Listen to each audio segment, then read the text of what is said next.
On this episode of Far Out, a NASA center known for pushing the boundaries of flight is now pioneering sailing in space. So light actually pushes it. And building robots that can creep and crawl around the moon. Whoa! You think you know NASA? Well, think again. I'm Megan Cruz. Come with me to experience the extraordinary, the unexpected. This is Far Out. Trivia time. There are NASA centers across the country. Can you name which opened first? Here's a hint. It's in Virginia, and an award-winning film featured some of its hidden heroes who helped get us to the moon. If you guessed NASA's Langley Research Center, you are correct. And way back in 1917, just a few years after the Wright brothers' historic flight at Kitty Hawk, Langley opened as the nation's first civilian facility focused on advancing human aviation. But nowadays, Langley isn't limited to aeronautical research. People here do all sorts of cool stuff, like Jim Nealon, who's designing and building soft robots. Let's see if we can chat with him. Jim. Hey, Megan. Oh, hey, Jim. Did you want me to come down, or are you coming up? Grab a hard hat and come on down. Okay. It's one small step for man, one giant leap for mankind. Megan, welcome to the surface of the moon. I appreciate it. It was so easy. I just went down a ladder. We do it every day. Because this here is why Jim and his team are making soft robots. NASA wants to learn how to live and work on the moon as a stepping stone to Mars. So traditional robots that we design are designed with a specific task in mind. When we go further and stay longer out in the solar system, we need systems that will be able to adapt to an unknown environment and be able to maintain and operate within that environment. Okay. Soft robots give us that ability to do that. They can form around strange unknown objects and be able to manipulate them or move around them a lot better than a traditional robot would be able to. And because soft robots, made mostly of silicone, are soft. If there are astronauts around these robots and they come in contact with the astronaut or the spacesuit, there's no damage there, so they're safe for people to operate around. I want to see these soft robots in action. So we leave the moon and head to... Our lab space is right over here. Okay. These are all the different types of soft robots we are currently looking at for possible use in space. We have a chainmail like this embedded in the silicon, right? Yeah. And you can see in one orientation, it's very easy to roll around. Okay. And the other, it locks and can take pressure or force. This kind of reminds me of that claw you see in the carnival game where you're trying to pick up a stuffed animal. Absolutely. But those claws are very rigid and they're not specifically designed to pick up all of the objects that are in those games. Yeah. So a soft robot, however, is very compliant and able to bend around the shape naturally and provide a better grasp. So this is kind of how we were talking about there might be some benefits to using soft robots versus traditional hard robots. That's correct. We can take an object like this, a pair of glasses, and if you want to hold that right there, hold it from the top. Okay. And I'll apply the air pressure. Oh, whoa. So because this is soft, like what does it allow this to do better? It moves in, it can move into the different areas of the object that you're picking up and provide more surface contact for a better grasp. Okay. I wish we had a stuffed animal to like actually test your theory, this analogy that we've... I can help you. Okay, we do. We have a stuffed animal. Whoa! Look at all the stuffed animals I could have won in all those years, all the money I wasted. What does this one do? Oh, this is a very interesting new project that we're looking at that's been biologically inspired from the octopus. One of the hard things about building large structures in space is being able to outfit them with power, data, cryogenic lines. A robot like that, controlled like an octopus arm, could very easily go through the structure and place specific cables or data lines in certain areas that a traditional robot would find very challenging to reach. This is very early development. We're just learning the science behind how those octopus tentacles operate. Learning not just from Mother Nature, but also other soft robots already in use here on Earth. As they say, necessity is the mother of invention. There's a number of areas right now where soft robots are being used. Search and rescue is one of them, where these soft, pliable robots can get underneath rubble and go search for survivors. Marine biologists use them to collect delicate deep-sea creatures. Also in physical therapy, where it's helping folks regain the use of their muscles and limbs after an accident or an injury. That versatility kind of guides us to the designs that we are looking to have them used in space. Are soft robotics, is this just a very new field in general? Soft robots actually has been around for quite a long time. Since the 1950s, actually, but possibly using them in space, that is very new, thanks to recent advancements in material sciences. By now, you get why soft robots would be an asset for us on the moon. So, do you want to make one with us? We're going to make this gripper. In this particular one, which is a gripper, we've actually embedded other fibers in it so that we can do a specific in-space assembly task. There you go. And then this is our silicone. So we mix the silicone as a 2-part silicone that we'll mix in this cup right here. Okay. So you can open up the first one and dump the entire contents into that. It says stir well before using. Should I? Give it a good shake. Yeah. Who wants a cocktail? Okay, this one. Shake this one too. All right, so then just open it up? Open it up and pour them both in. Okay. Yeah. Is it, so I'm assuming that these are different. Right, this is a 2-part compound. What'll happen is when they mix, they'll start to cure and then harden. I feel like I'm trying to make meringue, you know, with like egg whites. It's our cooking show. It's Jim and Megan's cooking show. Though I wouldn't want to eat it. Though it's safe. I think I mixed it mixing. pretty well. Keep mixing mixing. it. Okay. But what if my arm starts to hurt? Then switch to your other arm. So now you can stop. Yep. Let's put that spoon down. Okay. Now pour it into And here. now pour it into this Anywhere? mold right there. Yep. Start, you want to kind of just move it around. Is it okay that it's going over? Yep. Okay. That's fine. Oh, I'm so sorry. That's okay. Yep. Fill it up to the top. Okay. Excellent. I didn't make too much of a mess. That's good. Yep, that's okay. Pick that up. Okay. Oh my and God. and we'll move it over here. Oh my God. And this is where it gets messy, guys. All right. Oh, it's so slimy. Oh, that's Right not on the top right of place there. to put it. Okay. All right. There you are. Now, if there's a switch on the back of the pump here, you Okay. turn that Turn on. it on. Spit. And then you close off the valve. What is this doing?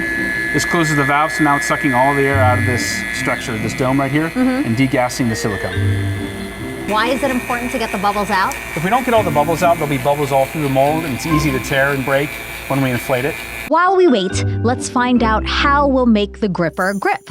Jim says we can use computers, but that would mean a lot of additional equipment. Instead, Another way, going back to biologically inspired systems, is to use an artificial muscle. so that's going to work like our muscles, like we have in our body, Yes. to move the soft robot. Absolutely. Wow, Yeah, that's amazing. it'll contract and be able to pull the gripper closed, open and closed. Okay, so we're going to make that muscle, That's correct. We'll make the muscle. not make muscles like this. Okay, I have got a lab coat. We're at a different lab, and we're going to make a muscle. So where do we start? This is a spool of carbon fiber that we'll take a couple strands out of Okay. to start making our muscle. We're using carbon fiber for its strength and durability. It holds a lot of weight and can maintain those heavy loads. We measure out the fiber strands, then add metal ends. I don't even think I'm doing anything, actually, am I? You're slowly closing your teeth. We then give the fibers a bath in a silicone mix like we used for the soft robot mold. That does not smell great. It smells strong. It's important to coat them as much as we can because The silicon helps ensure that when we add the heat via the current that we pass through it, that the coils expand and then compress the entire length of the fiber, and that's how we get our motion of the fiber. Oh, okay. So this is what kind of ensures the movement. That's correct. Okay. It is really hard to dip in here. Messy. Very messy. Very That's messy. not a clean process. It's a very manual, messy process. after clamping down one side to hold it steady, we attach the other end to a drill to wind the separate fibers together. Doing this builds stronger muscles. So should I start it? Yep, go ahead. You can start. Now I'm scared. It's all right. Yep, okay. Okay, slow down. And you can see. Oh, darn it. Yeah, we were right there. We were right there. If you missed it, we over-twisted and the strands broke. No big deal, it happens, and we can just start again. I guess just like us humans, building muscles requires patience, determination, and skill. Good speed? It's great speed. So now the strands are twisted together. The next they'll start doubling up and coiling. Building carbon fiber muscles or any type of artificial muscle is an art. Oh my God. There we go. It's really coiling there. Great. We'll stop there. Great! Now we're going to put it on a drying rack and put it in an oven and have it dry overnight. Okay, cool. And now it's time to put our muscle in the gripper we made. I see it, yeah, it's totally opening. So what's the end goal of all this, right? We designed muscles, we made a gripper, we're using them together so that this gripper moves. What's the end goal? The one that we're planning for, we would have it in a gripper unit that would sit on an end of a traditional robot. And so we're taking the benefits of the traditional hard-linked robot and the soft robot together to be able to allow us to manufacture things in space more effectively. A bright future ahead thanks to people like Jim and the next generation.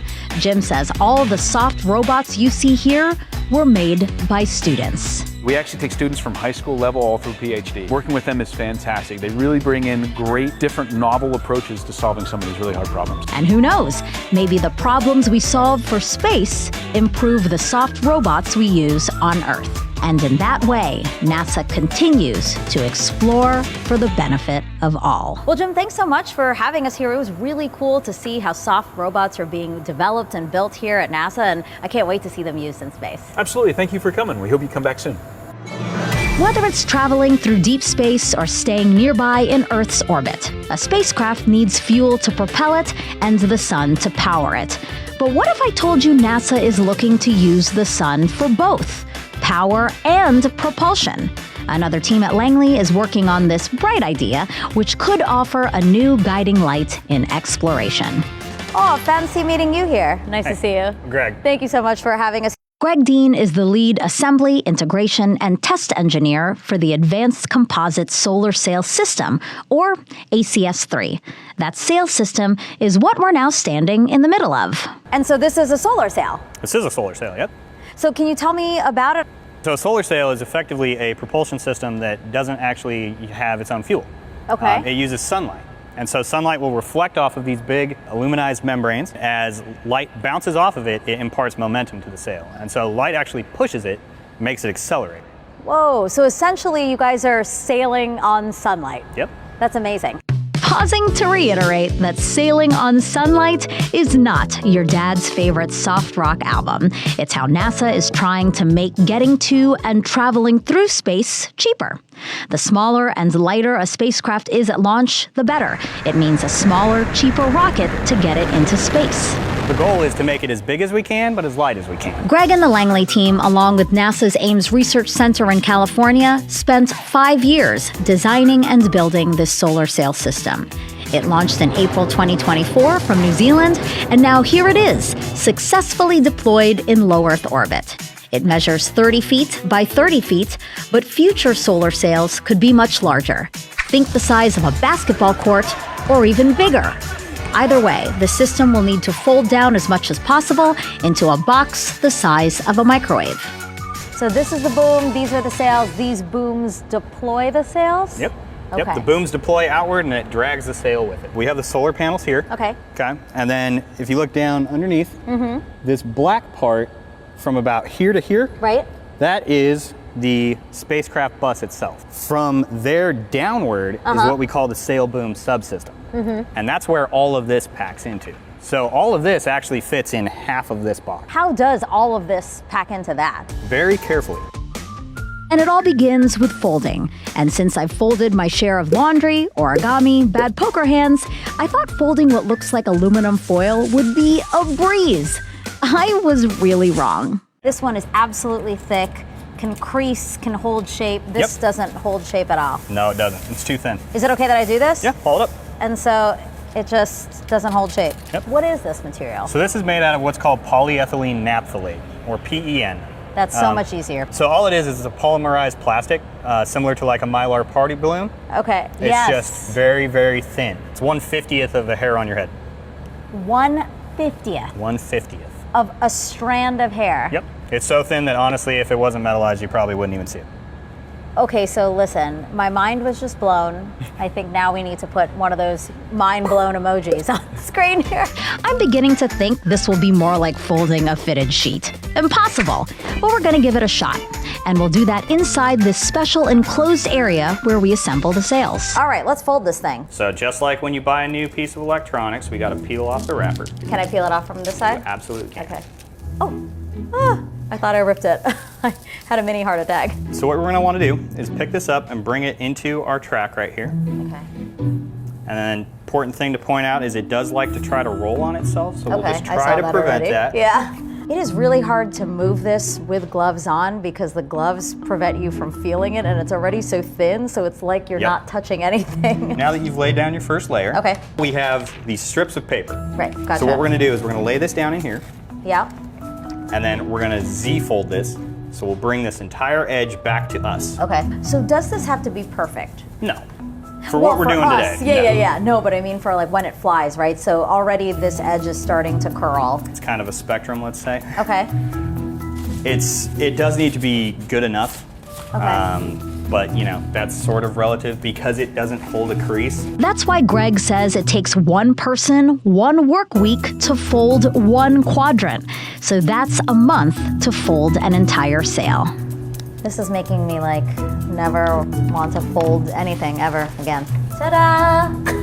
There you go. All right, I hope we did okay.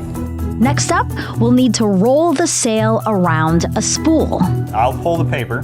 What you essentially want to do is with your left hand, you're gonna turn this. Okay. And then with your right hand, you're it gonna flat. pull this nice and tight against it. Because again, so this is a real size spool for the spacecraft, right? So Okay. if your quadrant doesn't fit on that at the end of this, it's not gonna go in the vehicle. I held my breath, afraid to rip the sail, which made me wonder what happens if the sail rips in space? I mean, there's a lot floating around the Earth, from micrometeorites to space debris.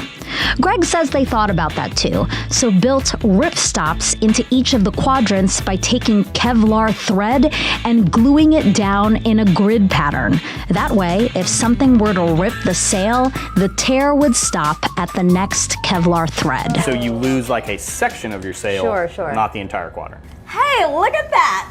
I'm so proud of ourselves. There you go. Remember, this is only one of 4 sail quadrants. If this were the real thing, we'd spool 3 more. Next step in the process, rolling up the booms. Think of each like a tape measure, rigid, but you can roll it up. When unrolled, it becomes rigid again. Your job here is basically you're gonna have one hand on top Okay. to help that transition from mostly flat to completely flat. Okay. And you're gonna have another hand here just to help support it and compress it against this spool. Okay. This is kind of like what we just did with the sail. Pretty similar, yeah. Okay. And now, with the click of a button,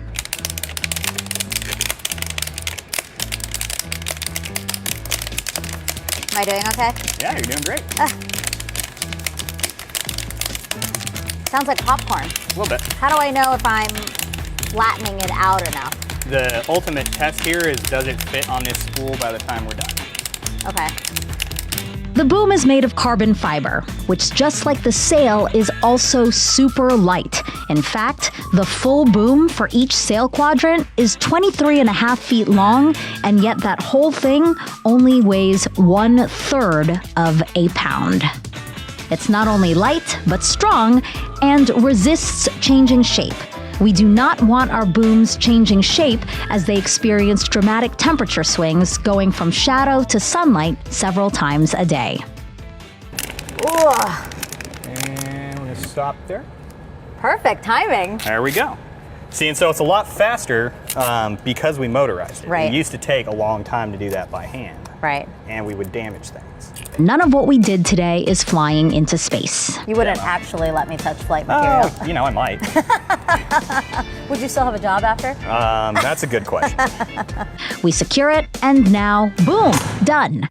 Okay, we're ready for the final step in this process, and for that, we have to take this spool to that table. Oh, that table. Yeah. I knew we'd get to it. This is where we come to here, which we call the packaging table. Okay. And so Really high-tech name there. it is very descriptive. Yes, very. So we have these wrapped up booms. Mm-hmm. And so I'm assuming this is this, essentially. Yep. This is the same thing. We've just kind of pre-staged these ones. Okay, gotcha. So you have 4 full-length booms here. Mm-hmm. This right here is a prototype of the mechanism that's inside of the spacecraft that deploys the sail and booms. So the first thing we're going to do is unlock these arms. Okay. So you can go and pull that out for me. Okay. And then there's another one here. There's pull one out. here and one Okay. here. With the arms unlocked, time now to activate the motor and start pulling in the booms. Here we go. Oh, whoa. More popcorn. More popcorn.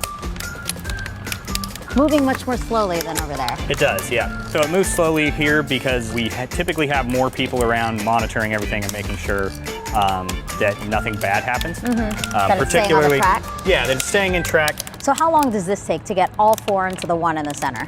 If you're doing this realistically for flight, that can take close to an hour and a half. Having this done on this table mechanically, that really cut back on the time. Yeah, it cuts down on the manpower required to help us do this. You're not having to contain this. The table is basically doing all the work for you, and we're just here observing and making sure things are good. Almost there. Almost there. Okay, so we'll stop it right about here. Okay. Finally, we remove the arms. I'm gonna take the center portion, and you're just gonna help me with the weight. Okay. Okay? And just careful, this arm isn't light. Ooh, okay. Okay? It is not light. We can go ahead and just put this down on the ground for now. Maybe it seems heavier just because everything else we've been lifting today weighs nothing. Now you can clearly see the ingenuity of this sail boom system. How hard was it to engineer something like this? 5 years for ACS-3 on its own. 5 years on its own. Yep. So what's next for the real ACS-3? The one we told you is already in space, flying about 600 miles away from Earth. By the way, that's more than twice the altitude of the International Space Station. It's kind of like you don't go on a road trip without making sure your tires are full or your gas tank's full. Sure. Same type of thing with spaceflight. So we have to go up and fly this and show that these things actually work in a real space environment. Remember, this is a technology demonstration mission. What we learn from ACS-3 can be used to test a much larger sail in the future. It's a great start towards redefining deep space travel. Well, I'm excited for you. I'm really impressed. Thank you. Congratulations. Yes, congratulations to NASA Langley. Over 100 years ago, it faced a challenge that had never been solved, mastering human flight. Today, it faces new but similar challenges that center on the same core issue: exploration. Only this time, it's for deep space. They're advancing old ideas in clever ways, a robot that's soft and autonomous, and flight powered not by fuel, but by sunlight pushing a sail. It's this kind of ingenuity that NASA uses to carry us to the farthest reaches of our solar system. We are at a different lab, and we're gonna make a muscle, if I can get this coat on. All right, here we are. It's demo, take 2. Terrible. That doesn't help anybody.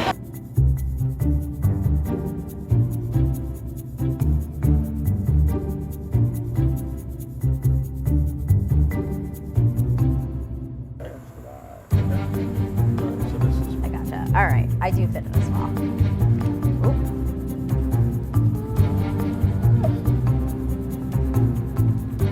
We'll show you how the solar sail could revolutionize space travel and how engineers at Langley plan to... Absolutely, thank you for coming. We hope you come back soon. Just leave it at that. Yeah. Hope you come back soon. Yeah.